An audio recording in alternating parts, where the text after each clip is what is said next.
आफ्ताब कंचन साहब जो मजलिस इत्तेहादुल मुस्लिमीन के उम्मीदवार हैं, शेख नशीब तशरीफ फरमा महाराष्ट्र के रुकन असम्बली हज़रत मौलाना मुफ्ती इस्माइल कासमी साहब, मेरे अजीज़ दोस्तों और बुजुर्गों, हम आपसे अपील करने आए हैं कि 11 तारीख के दिन आप तमाम लोग मुत्तहिदा तौर पर अपने वोट का सही इस्तेमाल करते हुए सीमांचल के इंसाफ के लिए, प्राणपुर के विकास के लिए आपको अपना एक वोट पतंग छाप पर लगाकर अपने इत्तेहाद और अपने सियासी शऊर का सबूत देना है।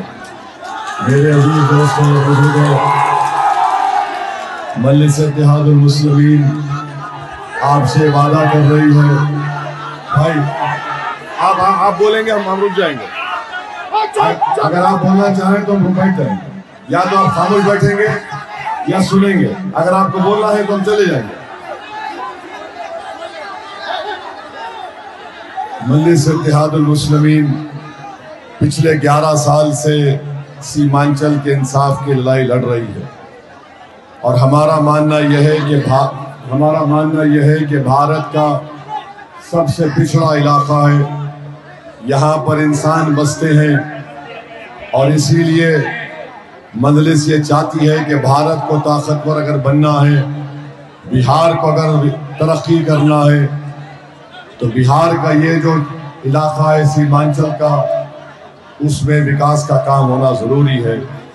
11 तारीख के दिन आप पतंग छाप पर वोट डालकर आफ्ताब आलम साहब को कामयाब करेंगे तो मैं आपसे वादा कर रहा हूं कि इंशाअल्लाह ताला यहाँ पर आजम नगर पर महानदी पुल का निर्माण का काम शुरू होगा इंशाअल्लाह ताला। जावा की गली पनलुबा तक चौड़ाई का काम भी इंशाअल्लाह शुरू किया जाएगा। अस्पताल, कॉलेज और ITI की जो आपको ज़रूरत है वो इंशाअल्लाह आफ्ताब कंचन यहाँ पर आपके लिए करवाएंगे। मेरे अजीज दोस्तों और बुजुर्गों, आप हम देखते हैं कि सीमांचल में हर तरह से सीमांचल को महरूम करके रख दिया गया। सीमांचल में जो बच्चे पैदा होते हैं, सबसे ज़्यादा मृत्यु दर सीमांचल में उनकी मौत हो जाती है। जो बच्चे पैदा होते हैं स्टंटेड रहते हैं, अविकसित बच्चे होते हैं, ये सीमांचल में होते हैं। सीमांचल में 90% अल्पसंख्यक समाज की महिलाएं अपने घर में बच्चे को पैदा करती हैं, अस्पताल नहीं होने की बिना पर। सीमांचल में अगर कोई बच्चा बच भी जाता है, अगर वो बीमार पड़ता है, तो ऐसी हजारों माएँ हैं जिन्होंने अपने बच्चे को अपने सामने तड़पता हुआ और उसको मरता हुआ देखा, क्योंकि उन माओं के सामने पुल नहीं था, कश्ती नहीं मिली, रोड सही नहीं था, एम्बुलेंस का इंतजाम नहीं था। तो मेरे अजीज दोस्तों और बुजुर्गों, पूरे सीमांचल में एक डिग्री कॉलेज है, वो भी किशनगंज में है। स्कूल नहीं है, यहाँ पर नदी के कटाव की वजह से जमीनें चली जाती हैं, उसका मुआवजा गरीब किसान को नहीं मिलता, किसान को उसकी फसल की कीमत नहीं मिलती। जितना विकास का काम अगर बीजेपी राजद नीतीश कुमार कहते हैं, वो सिर्फ पटना या गया या दरभंगा या भागलपुर में हुआ है।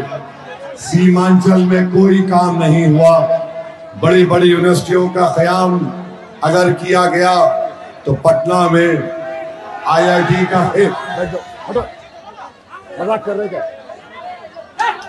अस्पताल नहीं बनाया जाता। अगर आपको सुनना है तो आज प्रधानमंत्री अररिया को आए थे, सुनिए प्रधानमंत्री ने क्या कहा।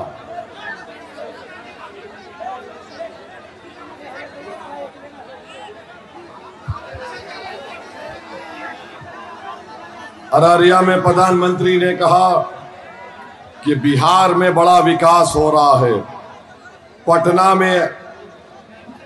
में उन्होंने कहा कि IIT खोल दिया गया, मगर यहाँ पर प्राणपुर में एक ITI नहीं खोला जाता।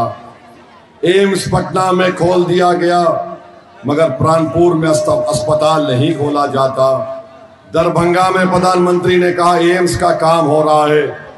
नेशनल लॉ यूनिवर्सिटी पटना में खोल दी गई, IIIT भागलपुर में खोल दिया गया, 4 सेंट्रल यूनिवर्सिटीज पटना और बोध गया में खोल दिए गए। आखिर ये क्या वजह है कि सीमांचल में एक स्कूल, एक डिग्री कॉलेज और एक सेंट्रल यूनिवर्सिटी नहीं खोली जाती? प्रधानमंत्री एक चीज को बराबर बोलते हैं सीमांचल को जब आती है कि सीमांचल में घुसपैठी आ गया। क्या बताओ यहां पर कोई नेपाली बांग्लादेशी है? तो प्रधानमंत्री क्यों बदनाम करते हैं इस गयूर सरजमीन को? सब कुछ पटना, भागलपुर, दरभंगा में खोला जाता है। सीमांचल क्या लावारिसों का इलाका है? क्या सीमांचल में इंसानों की बस्ती नहीं है? हम आपसे को बताना चाह रहे मेरे भाई, अगर आप मानते हैं कि सीमांचल से इंसाफ होना चाहिए तो फिर आपको मजलिस इत्तेहादुल मुस्लिमीन के पतंग छाप पर बटन दबाना पड़ेगा। और फिर दूसरी जानिब राजद है। कई साल पहले आकर कहा था कि चाचा भतीजे को कामयाब कर दो, सरकार बदल दो। याद रखो, सरकार बदलने से सीमांचल के गरीब का मुकद्दर नहीं बदला। सीमांचल के गरीब का, प्राणपुर के गरीब का, हमारी माँ और बहनों के बच्चों का मुकद्दर उसी वक्त बदलेगा जब पतंग छाप पर बटन दबेगा। ये सरकार बदलने का जो नारा लगाते हैं, ये झूठ बोलते हैं। आपको अपने विधायक को कामयाब पहले करना पड़ेगा।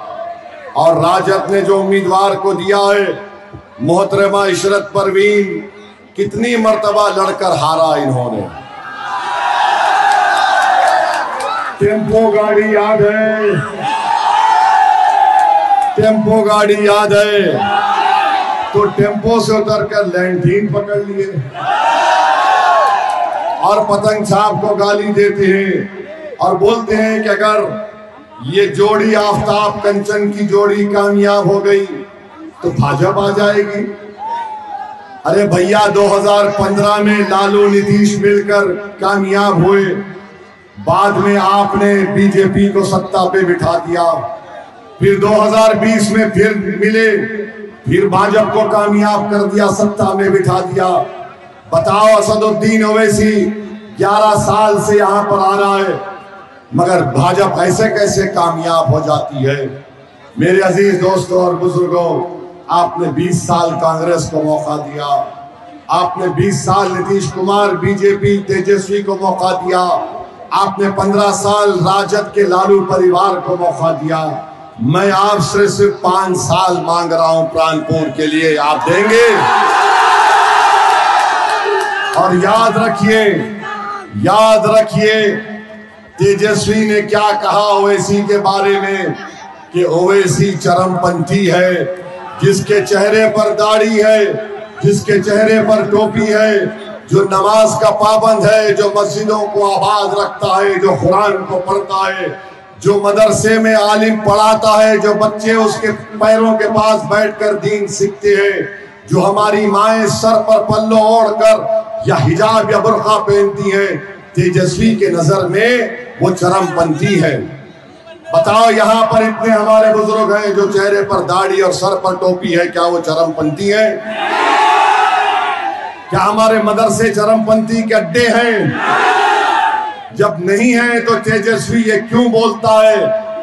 इसलिए बोलता है, सुनो, इसलिए बोलता है कि तेजस्वी ने अपने बड़े भाई मोदी की जबान से सुना था। एक मर्तबा मोदी ने भाषण में कहा था, कपड़े देखकर पहचानो, कहा था, याद है? तो तेजस्वी कपड़े देखकर, चेहरे पर दाढ़ी, सर पर टोपी देखकर कह रहा है ये चरमपंथी है। चरमपंथी का जवाब 11 को देंगे ना आप?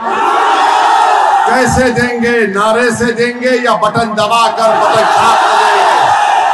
तो पतंग छाप को कामयाब करिए। आप समझिए हमारी बात को। हमारी लड़ाई सीमांचल के इंसाफ की है।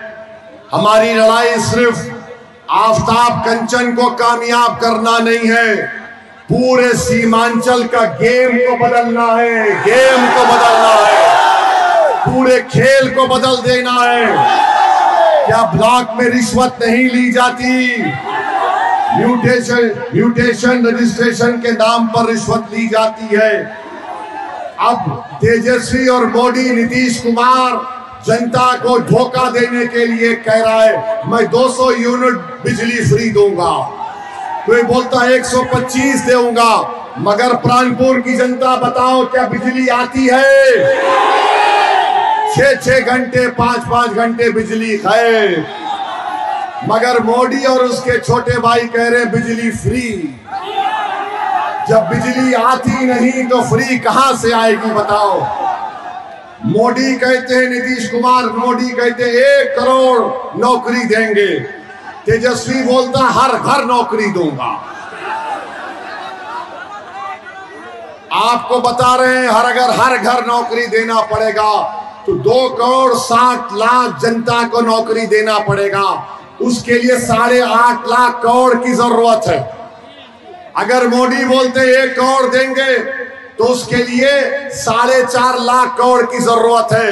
पूरे बिहार का बजट कितना है? 2 लाख करोड़ का। तो ये 4 लाख और ये 8 लाख करोड़ कहां से आएंगे? मोदी जी, तेजस्वी कहां से लाएंगे? सब जनता को धोखा दो। अरे 20 साल से रिश्वत आम कर दिए, आज महिलाओं के अकाउंट में पैसे डालते हैं। अरे बेशर्मो, चुल्लू भर पानी में डूब मरो। 10,000 नहीं तुमको 50,000 देना था सीमांचल के महिलाओं को, जो अपने बच्चों को मरता हुआ देखती हैं, जो अपने बच्चों जब स्कूल को जाता है कश्ती में बैठकर तो उसका कलेजा, उसका दिल धड़कना शुरू हो जाता। मेरे अजीज दोस्तों और बुजुर्गों, हम आपसे अपील कर रहे हैं कि इनके दिल फरेब बातों में मत आइए। मोदी जी बोलते हैं बिहार में बहार है, मोदी जी बोलते हैं बिहार में बहार है। तेजस्वी बोलता मैं 4 साल उप मुख्यमंत्री था, मैंने ये कर दिया। मगर सच्चाई ये है कि अगर बिहार में बहार है तो सीमांचल में बाढ़ है। और फिर हम देखते हैं कि जो ट्रक में तलवार बांटता है, जो ट्रक में तलवार बांटता है वो कटिहार से राजद का उम्मीदवार है। और हमको चरमपंथी कहता है। नरकटियागंज में दीपक यादव कौन है? इंटरनेट पर जाकर देखा जाए, दीपक यादव का नाम गूगल में डालो, दीपक यादव तलवार बांट रहा है। क्या मुर्गी काटने के लिए या बकरा काटने के लिए? फैसला आपको करना। हमको गाली दी जाती है तो याद रखिए, सीमांचल में आपको अपनी लीडरशिप को बनाना है। और अगर कोई 3.5% वाला कहता है कि मल्ला का बेटा उप मुख्यमंत्री होगा, तो हम ये कह रहे हैं कि आफ्ताब कंचन का भी बेटा 17% अल्पसंख्यक समाज बिहार का इंशाअल्लाह बिहार का मुख्यमंत्री होगा और हो सकता है। तो क्या आप साथ देंगे हमारा? क्या फिर यहां से हमारा भाषण सुनकर घर में जाके सो तो नहीं जाएंगे? हमारे भाषण के बाद शैतान के एजेंट आएंगे, आकर बोलेंगे अरे ये तो भाषण भड़काऊ देता है, कोई बोलेगा ये जज्बाती बात करता है। तो उनको बता दीजिए कि ओवैसी 5 मर्तबा का सांसद है। बता दो 1 मर्तबा भी पार्लियामेंट की तारीख में कि मैंने कभी भी अवाम दुश्मन कोई कानून का साथ दिया। हटिए आपके लिए नहीं है, हटो। बता दो कि कोई हमने अवाम दुश्मन कानून का साथ दिया। 11 साल से मोदी 3 मर्तबा प्रधानमंत्री बन गए। ट्रिपल तलाक का कानून आया तो किसने उसकी मुखालिफत की? जनता जानती है। CAA का कानून आया तो फाड़ कर फेंक दिया मोदी की तरफ। हम इस कानून को नहीं मानते, मजहब के बुनियाद पर बनाया गया, वक्फ का काला कानून बनाया गया। 128 पेज की रिपोर्ट मैंने लिख कर दी, संविधान के आर्टिकल का हवाला दिया और बीजेपी, राजद, इन तमाम के सामने मैंने कहा यह संविधान के खिलाफ कानून बनाया गया है। ये वक्फ को बचाने के लिए नहीं, मस्जिद, दरगाह और कब्रिस्तान को छीनने का कानून है। हमने कहा मोदी जी ये संविधान के खिलाफ, हम उसको फाड़ कर उसको पार्लियामेंट की जमीन पर फेंक दिया। तो मेरे अजीज दोस्तों और बुजुर्गों, बहुत बातें करते हमारे खिलाफ, मगर इसकी हमको फिक्र नहीं है। हमने कहा और आज भी कह रहे हैं, जब तक हम जिंदा रहेंगे सीमांचल जिंदाबाद का नारा लगाएंगे। जब तक अल्लाह हमको जिंदा रखेगा, तुम्हारी लड़ाई हमारी लड़ाई है, तुम्हारा गम मेरा गम है, तुम्हारे आंख से एक कतरा जो आंसू का गिरता है उससे हमारे सीने में भी तकलीफ होती है। हम लड़ेंगे, हमारे लिए सीमांचल की लड़ाई बड़ी ही जरूरी है और हम लड़ते थे, लड़ते रहेंगे। जिन लोगों ने तुम्हारे चैन को बर्बाद कर दिया, ओवैसी तुमसे वादा कर रहा है हम उनकी नींदों को हराम कर देंगे इंशाअल्लाह। जिसने तुम्हारे बच्चों के मुस्तकबिल को बर्बाद किया, मेरी माँ और बहनों, हम उनके सियासी मुस्तकबिल को अंधेरे में डाल देंगे इंशाअल्लाह। जिसने हमारे सीमांचल की जनता को इंसान नहीं समझा, वो तुम्हारे वोट के हकदार नहीं है। जो सीमांचल की और गरीबों की लड़ाई लड़ रहा है, आप अपना वोट 11 तारीख के दिन पतंग छाप पर दीजिए। देंगे ना तो बटन दबेगा किस पर? बटन दबेगा किस पर? पतंग छाप जिंदाबाद, सीमांचल जिंदाबाद, आफताब आलम जिंदाबाद, आफताब कंचन जिंदाबाद।